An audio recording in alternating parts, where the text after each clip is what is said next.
براہ راست آپ کو دکھائیں کراچی کے مناظر، جہاں پر امیر جماعت اسلامی کراچی حافظ نعیم الرحمان نیوز کانفرنس کر رہے ہیں۔ رفتار بڑھ گئی ہے، 3.2 ملین یعنی 32 لاکھ کنزیومر ہیں اس وقت براہ راست کے الیکٹرک کے، گویا 78% اضافہ ہوا ہے کنزیومرز میں، صارفین میں۔ جبکہ حیرت انگیز بات یہ ہے کہ 9304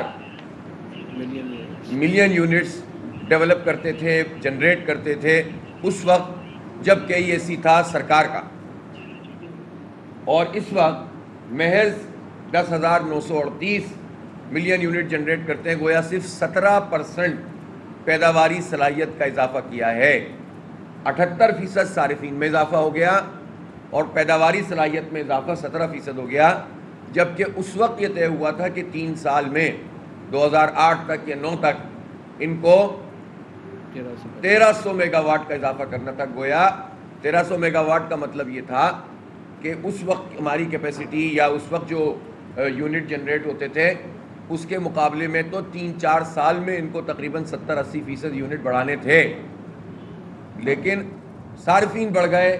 یونٹ جو ہے وہ صرف 17% بڑھے ہیں۔ اس سے بڑھ کر ایگریمنٹ کی خلاف ورزی، اس سے بڑھ کر کراچی کے لوگوں کے ساتھ زیادتی نہیں ہو سکتی۔ سبسڈی اس وقت دی جا رہی تھی گورنمنٹ کی طرف سے 1.4 ارب روپے، اس وقت ایوریج سبسڈی جو ان کو 2020 تک دی گئی ہے، یعنی یوں سمجھ لیں کہ، اور اب اس سال تو مزید اضافہ ہوا ہے، 70 ارب روپے۔ اب آپ بتائیے 4900 یہ اضافہ جو ہے وہ کر دیا گیا سبسڈی میں، تو گویا کوئی فائدہ نہیں ہوا، نہ گورنمنٹ کے خزانے میں کوئی فائدہ ہو رہا ہے بلکہ الٹا نقصان ہو رہا ہے، نہ عوام کو فائدہ ہو رہا ہے، اور مہنگی جو ہے وہ ہم بجلی خرید رہے ہیں۔ آپریشن اور مینٹیننس کے نام پر جو اخراجات ہیں وہ 4710 ملین روپیز ہوا کرتے تھے، وہ اب ہو گئے 66,641 ملین روپیز۔ اس کا مطلب ہے کہ مینٹیننس اور آپریشن کے اخراجات میں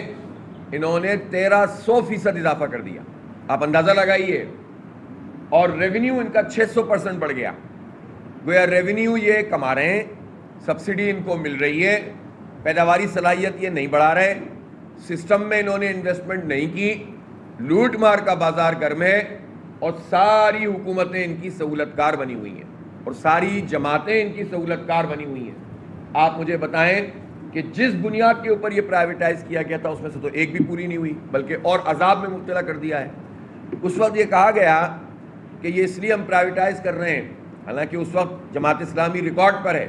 اس نے اس کی پرائیویٹائزیشن کی مخالفت کی تھی، ہمیں معلوم تھا یہ سب کچھ کیا لوٹ مار ہوگی، لیکن اس وقت یہ کہا گیا تھا کہ یہ ایک ایسی مثال بنے گی کہ ہم پاکستان کے اور ادارے بھی اس طرح ایک ایک کر کے پرائیویٹائز کریں گے اور عوام کو ریلیف مل جائے گا اور سسٹم ٹھیک ہو جائے گا۔ لیکن آپ مجھے بتائیں کہ کراچی شہر میں جائیں، لوگوں سے پوچھیں، ان کے جو آئی بی سیز ہیں، یہ جہاں پر یہ کہتے ہیں کہ کسٹمرز کو جو ہے ہم زبردست قسم کی انٹیگریٹڈ سروس فراہم کر رہے ہیں، یہ سینٹر بنے ہوئے ہیں، لیکن یہ سینٹر اول تو تعداد میں انہوں نے کم رکھے ہیں، اور دوسری طرف یہاں لوگوں کو دھکوں کے سوا کچھ بھی نہیں ملتا،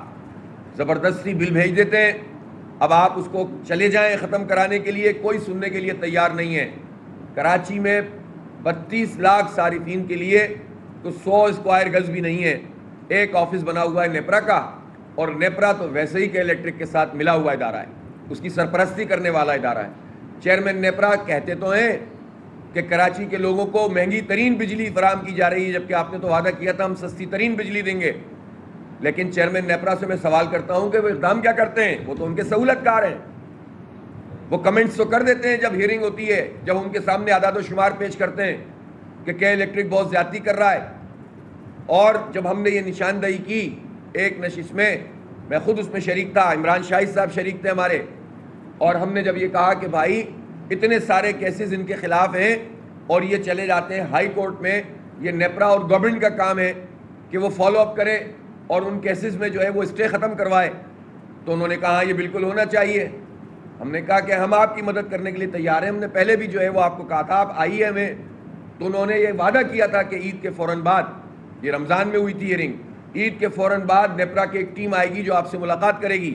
اور ہم ان سارے کیسز میں آپ کی معاونت حاصل کریں گے۔ آج تک کی تاریخ میں ایسا کچھ بھی نہیں ہوا. 42 ارب روپے وہ ہیں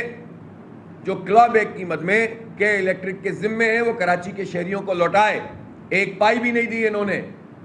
کوئی ہے جو ان سے سوال کرے؟ اسٹے میں چلے جاتے ہیں, ہائی کورٹ سے اسٹے مل جاتا ہے. عدالتوں کا نظام بھی آپ دیکھ لیجئے, عدالتیں بھی جو ہے وہ اپنا کردار ادا نہیں کرتی کہ الیکٹرک کے مقابلے میں. 5 سال سے ہمارا سپریم کورٹ میں کیس موجود ہے, نہیں چلتا ہے. جو چلنے ہوتے ہیں وہ رات کے 12 بجے بھی چلتے ہیں, جو نہیں چلنا ہوتا نہیں چلتا. کراچی کے کروڑوں لوگ مرتے رہے. پچھلے سپریم کورٹ کے چیف جسٹس صاحب نسلہ ٹاور گرانے کے لیے جتنی انہوں نے توجہ دی, اگر وہ کے الیکٹرک کے خلاف یہ کام کرتے تو آج لوڈ شیڈنگ کا یہ عذاب نہ بھگتنا پڑتا. تو اس لیے عدالتوں کی بھی ترجیحات کا سمجھ میں نہیں آتا. ہمیں انصاف چاہیے, عدل چاہیے. کیسز ہم کرتے ہیں, اگر ہماری پٹیشن جو ہے وہ ٹھیک نہیں آپ فارغ کریں,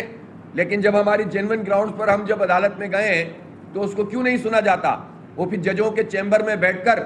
فیصلے کیوں کر لیے جاتے ہیں اور کیس ڈیلے ہو جاتے ہیں؟ مجھے یاد ہے پچھلی گورنمنٹ تھی جب اس وقت جو ہے یہ فیصلہ ہونے جا رہا تھا کہ کے الیکٹرک کا جو مونوپلی اور ایکسکلوزیوٹی والا لائسنس ہے وہ ختم ہوگا,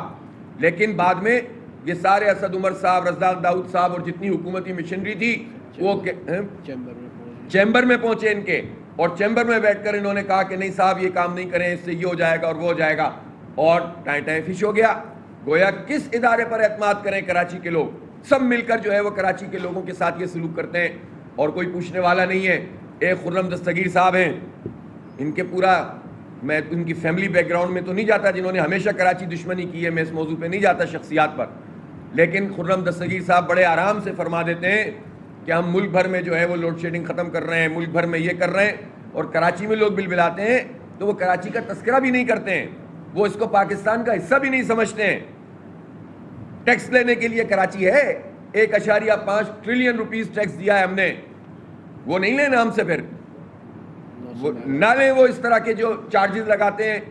اس پر, جی ایس ٹی کے نام پر چارجز لے کر اینڈ یوزر, تو ہم پورے پیسے دے رہے ہیں نا, ہمیں تو ریفنڈ نہیں ہوتا یہ. تو ہم تو جو ہے وہ ٹیکس بھی دے رہے ہوں, ہم بل بھی پورا دے رہے ہوں, ہم پورے پاکستان کی معیشت میں کنٹریبیوٹ بھی کر رہے ہوں, اور ملک کا جو وزیر ہو پانی اور بجلی کا وہ یہ کہے کہ جناب پورا ملک میں تو سب چیزیں ٹھیک ہو رہی ہیں.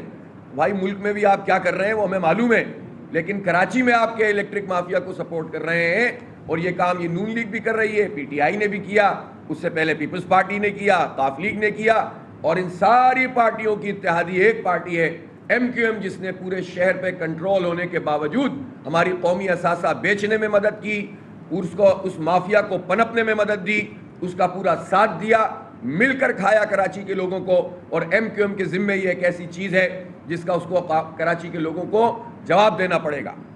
کیسے ممکن تھا اس وقت ایم کیو ایم کے ہاتھوں سے,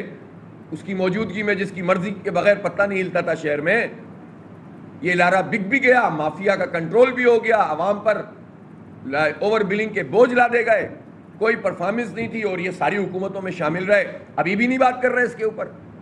میں پوچھنا چاہتا ہوں, پاکستان تحریک انصاف کا کوئی کراچی چیپٹر بھی تو ہوگا نا. 14 قومی اسمبلی کی سیٹیں, 23 صوبائی اسمبلی کی سیٹیں آپ نے لی تھیں, کوئی ہے جو کہ الیکٹرک کے خلاف بات کر رہا ہو؟ یہ اس وقت کے الیکٹرک کے اہم ترین خبریں اب ایک کلک کی دوری پر. آپ کے پسندیدہ ٹاک شوز ہوں یا اہم ملکی یا غیر ملکی شخصیات کی نیوز کانفرنسز, ہر لمحہ باخبر رہنے کے لیے سبسکرائب کریں ہمارا یوٹیوب چینل. موسم کی صورتحال ہو یا کھیل کے میدان سے خبریں, اپنے موبائل فون سے ملکی اور بین الاقوامی اہم خبروں تک رسائی کے لیے ڈاؤن لوڈ کیجیے موبائل ایپ. باوثوق ذرائع سے مصدقہ خبروں, تجزیوں اور تبصروں سے مستفید ہونے کے لیے وزٹ کیجیے پاکستان کی سب سے بڑی نیوز ویب سائٹ www.arYnews.tv. ان سب کے علاوہ پاکستان کا سب سے بڑا فیس بک پیج ہو, سب سے بڑا نیوز انسٹاگرام اکاؤنٹ یا پھر ٹویٹر, ARY نیوز پہنچا رہا ہے خبریں سب سے پہلے آپ تک, تاکہ آپ رہیں ہر لمحہ باخبر.